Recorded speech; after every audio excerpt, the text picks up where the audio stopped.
ह्यांच्या जोडीला अनधिकृत हटवण्याच्या नादात कुठेतरी आमचे अधिकृत फेरीवाले पण हटले जातात आणि भरकटले जातात त्याच्यात. आणि आत्ता कारवाईचे आदेश आयुक्त साहेबांनी दिल्या कारणाने आमचा काय नकार नाही आहे त्याला. 150 मीटरच्या आतमध्ये फेरीवाले हटायलाच हवेत, पण पहिलं त्यांचं पुनर्वसन करा आणि मग हटवा. रस्ते मोकळे करावे, शहर सुंदर करावे ही आमची इच्छा आहे. परंतु आमचे जे सुप्रीम कोर्टाच्या आदेशानुसार जे सर्वे झालेले आहेत त्या फेरीवाल्यांना न्याय मिळावा, त्यांना व्यवसाय करायसाठी जे झोन नक्की केलेले आहेत त्या झोनमध्ये जोपर्यंत मार्केट बांधत नाही ती राहिली गोष्ट वेगळी, नंतर बांधा, पण तात्पुरती तरी बसा आणि स्टेशन मोकळे करावे. त्यांचे जे सहाय्यक आयुक्त आहेत ते आपली मनमानी करत आहेत. ते आपल्या कुठचाही आदेश म्हणजे वरिष्ठांचा न लक्षात घेता स्वतःच्या म्हणजे जे म्हणतात ना त्यापेक्षा किडली गरम असं म्हणतात ना, त्या पद्धतीने हा व्यवहार सर्व चालला आहे. नमस्कार, मी अजय वर्मा आणि आपण सगळे पाहतात थिंकिंग ऑफ यूथ, विचार युवकांची. सध्या आपण विरारच्या वसई विरार महानगरपालिका मुख्यालयामध्ये उपस्थित आहे.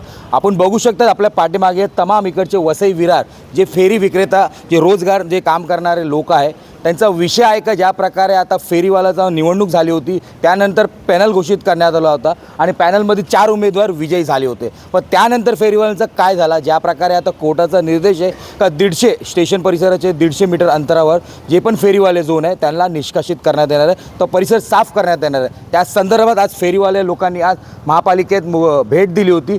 काय विषय झाला होता संपूर्ण गोष्टीवरती आपण त्यांच्याकडे चर्चा करण्याचा प्रयत्न करू.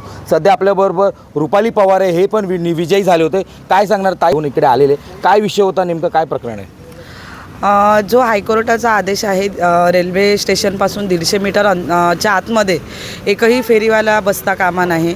आम्ही त्या आदेशाचा आदर करतो आहे आणि आम्ही स्वतः सांगतो आहे की बरोबर आहे, कुठेही लोकांना येणाऱ्या जाणाऱ्या लोकांना त्रास होऊ नये, रहदारी कमी व्हावी, वसई विरार आमचा सुंदर व्हावा ही आमची अपेक्षा आहे.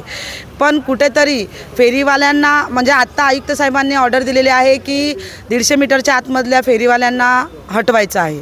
हटवायला आमचा नकार नाही आहे, हटवावं हे आमचीसुद्धा इच्छा आहे. पण आमचे जे फेरीवाले 150 मीटरच्या आतमध्ये बसतात त्यांचं पहिला पुनर्वसन करा आणि मग हटवा. हे आयुक्तांना आम्ही त्या दिवशीच्या मीटिंगमध्ये आयुक्तांना हे सांगितलं की पहिलं त्यांचं पुनर्वसन करा आणि मग त्यांना हटवा. हटवायची गरज ना, आमचे स्वतः फेरीवाले एवढे समजदार आहेत की ती स्वतः उठून जिकडे झोन रेडी केले असतील तिकडे ते बसतील. पण आयुक्त साहेबांनी सांगितलं की नाही, मी नाही सांगू शकत, हे मी नाही करू शकत. जर हटवायचा हा कायदा आहे हे आम्ही मान्य करतो आणि त्याचा मान पण ठेवतो, पण त्यांचं पुनर्वसन करायचा हा सुद्धा एक कायदा आहे. मग तो कायदा पण तुम्ही लक्षात ठेवा. तुम्ही फक्त हटवायचा कायदा लक्षात ठेवतात पण त्यांचा पुनर्वसनचा कायदा लक्षात ठेवत नाही. ज्या प्रकारे तुम्ही सांगितलं का त्या लोकांना हटवायची प्रक्रिया चालू आहे, आयुक्त साहेबांनी सांगितलं तशा प्रकारे कोर्टाने पण आदेश दिलेला आहे. पण त्या लोकांना हटवत आहे त्यामधून तुम्ही मतदान केलं होतं का? त्या लोकांनी सगळे आमचे मतदारच आहेत, ज्यांना हटवतात ते मतदारच आहेत. अनधिकृत फेरीवाले हटवा, आम्ही त्याच्यासाठी आम्ही स्वतः रस्त्यावर उभी राहून दाखवू कोणता फेरीवाला अनधिकृत आहे आणि तो हटलाच पाहिजे. आम्ही हे स्वतः सांगतो. आम्ही मध्ये ब्रिजच्या खाली आम्ही स्वतः सहाय्यक आयुक्तांच्या जोडीला उभी राहून आणि कोणता अधिकृत आहे कोणता अनधिकृत आहे हा आम्ही स्वतः फेरीवाला दाखवलेला आहे आणि अनधिकृत फेरीवाला हटवलेला आहे. आमचं म्हणणंसुद्धा तेच आहे की अनधिकृत फेरीवाला हटायलाच पाहिजे आणि हटवलंच पाहिजे त्यांना. पण ह्याच्यामध्ये ह्यांच्या जोडीला अनधिकृत हटवण्याच्या नादात कुठेतरी आमचे अधिकृत फेरीवाले पण हटले जातात आणि भरकटले जातात त्याच्यात. आणि आत्ता कारवाईचे आदेश आयुक्त साहेबांनी दिल्या कारणाने आमचा काय नकार नाही आहे त्याला. 150 मीटरच्या आतमध्ये फेरीवाले हटायलाच हवेत, पण पहिलं त्यांचं पुनर्वसन करा आणि मग हटवा. आयुक्त साहेबांना आम्ही हा प्रश्न केल्यावर की सर तुम्ही आता कारवाईचे आदेश दिलेले आहेत पण आमच्या फेरीवाल्यांनी जायचं कुठे, बोलते ते आम्हाला माहीत नाही. आम्ही त्यांना विचारलं की किती दिवस जातील या प्रोसेसला, तुमचं जे हे प्रोसेस आहे त्या प्रोसेसला किती दिवस जातील, तर त्यांनी सांगितले की वर्षभर जाईल. मग वर्षभर आमचा फेरीवाला घरी बसणार का? त्यांचं पोट कसं भरणार? आता गावातले येणाऱ्या महिला आमच्या ज्या आहेत जवळजवळ 60-70% हे आमच्या गावातल्या येणाऱ्या, म्हणजे बोला की पालघर बोला, कळंब बोला, निर्मळ बोला, सफा बोला, या इकडून येणाऱ्या सुद्धा महिला आहेत. मग त्यांच्या काही विधवा महिला आहेत त्याच्यात, मग त्यांच्या घरी कोणच नाही आहे. मग त्यांनी कसं मुलांचं सांभाळ कसं करावं, मुलांचं शिक्षण कसं करावं? काही महिला अशा आहेत की नवरे सोडून गेलेले सुद्धा आहेत, मग त्यांनी त्यांची पोटं कशी भरावी? मग हा पण एक विचार तुम्ही डोळ्यासमोर ठेवा की कुठेतरी आमचा फेरीवाला भरकटला जाऊ नये.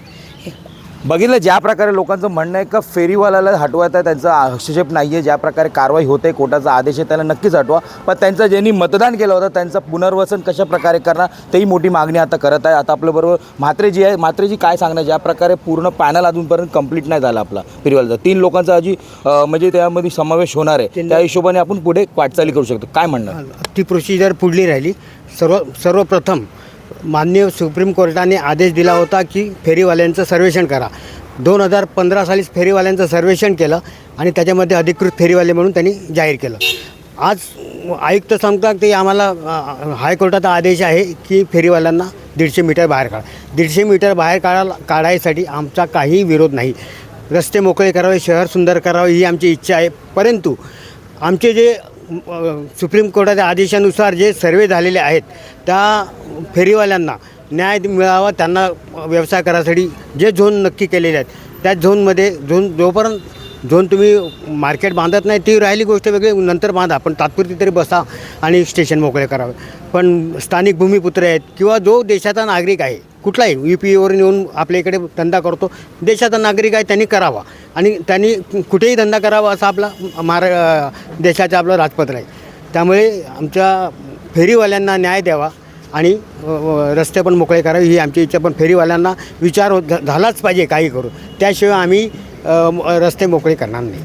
त्याशिवाय रस्ते मोकळे करणारं मोठे त्यांनी सांगितलेलं काय सांगणार तेलंगे जे आपण ह्या पॅनलमध्ये विजय झाले होते. ज्या प्रकारे आता फेरीवाला मुद्दा अगदी मोठ्या प्रमाणे गाजत आहे. येणाऱ्या टायमामध्ये पावसाळा लागणार, फेरीवाले अजून कमी होणार, त्याचा रोजगार पोटावरती येणार. काय सांगणार हे सर्व संदर्भात पुढे कशी वाटचाल असणार आहे? गेल्या 2 महिन्यामध्ये आमचे आणि आयुक्तांची आपली TVCची मीटिंग झाली. त्यांना आम्ही वारंवार सांगतो आहे की फेरीवाला झोन बनवतो आहे, बरोबर आहे, परंतु जे अधिकृत फेरीवाले आहेत त्या लोकांना एक ओळखपत्र द्या. तर त्यांचं काम खूप स्लो प्रमाणाने चालू आहे.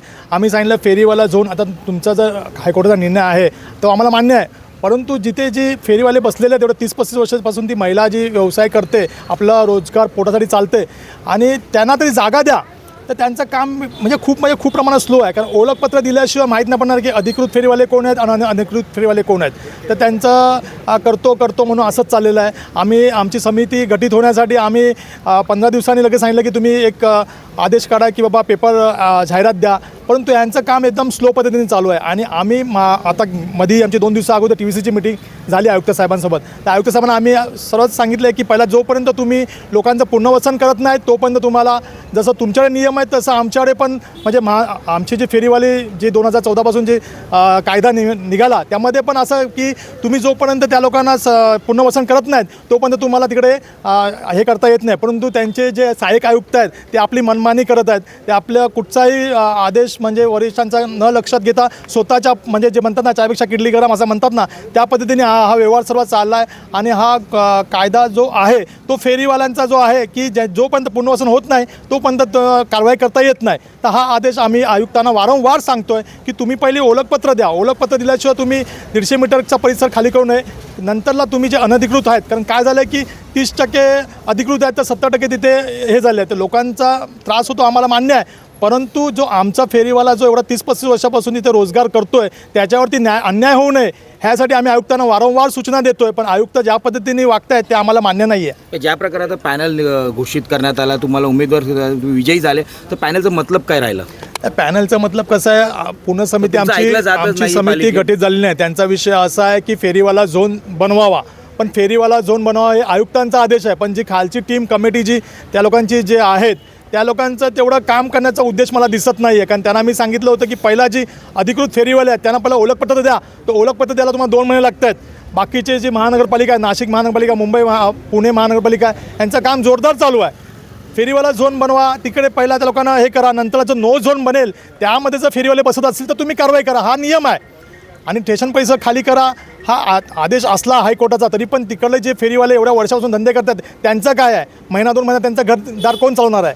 हा आदेश आम्ही आदेश नाही म्हणत आहे, आम्ही एक सूचना दिलेली आहे आयुक्त साहेबांना की पहिला त्यांना ओळखपत्र देऊन त्यांना पुनर्वसन करा, नंतर हे करा, कारवाई करा. नाही झाला या सर्व गोष्टी तर पुढे काय मोठं आंदोलन होणार ना. जेवढं वसई विरारमध्ये जेवढी फेरीवाले आहेत ते म्हणजे मुख्यालयामध्ये आता आम्ही पत्र दिलेलं आहे की जर तुम्ही त्या पद्धतीने वागला नाहीत तर आम्ही एक मोठं आंदोलन तुमच्या विरोधात करणार. मोठं आंदोलन होणार. येत्या मंगळवारी 26 तारखेला येत्या मंगळवारी जर येत्या मंगळवारपर्यंत आमचं जर आयुक्त साहेबांनी मान्य केलं नाही तर येत्या मंगळवारी आम्ही सर्व वसई विरारच्या पूर्ण फेरीवाल्यांसकट येऊन आम्ही ठिय्या आंदोलन करणार. जिथपर्यंत आमच्या मागण्या मान्य होत नाही तिथपर्यंत आम्ही इकडून हटणार नाही. बघितलं ज्या प्रकारे सर्व फेरीवाल्यांनी एक निर्णय घेतला आहे का आता मंगळवारी येत्या काही दिवसांनी यांचं समस्या ऐकून घेतला नाही तर येत्या टायमाला ते मोठं आंदोलनसुद्धा करणार आहे. या सर्व गोष्टी महापालिकेचे आयुक्त आणि महापौर कशा प्रकारे बघणार त्या गोष्टीवरती आपलं लक्ष असणार. प्रत्येक गोष्टीची अपडेट आमच्या चॅनलमार्फत मी पुढेही तुम्हाला दाखवायचा प्रयत्न करू. धन्यवाद.